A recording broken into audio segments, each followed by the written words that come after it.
सियालकोट में Pakistan peoples party और जमीयत उलमा पाकिस्तान के नौरानी ग्रुप ने एक दूसरे की हिमायत का ऐलान कर दिया। NA71 से जमीयत उलमा पाकिस्तान का उम्मीदवार पीपल्स पार्टी के उम्मीदवार के हक में दस्तबरदार।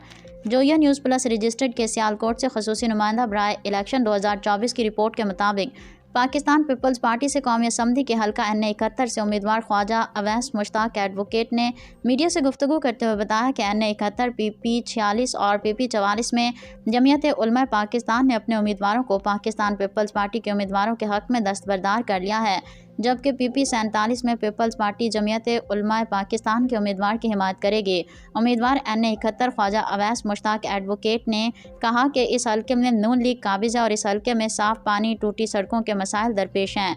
तिबी सहूलियात का फुकदान है और उनका मुकाबला पाकिस्तान मुस्लिम लीग नून के उम्मीदवार ख्वाजा मोहम्मद आसिफ से है, जिनको वो शिकस्त से दो चार करेंगे। उन्होंने कहा कि इलेक्शन के बाद बिलावल भुट्टो ज़रदारी सियालकोट का दौरा भी करेंगे।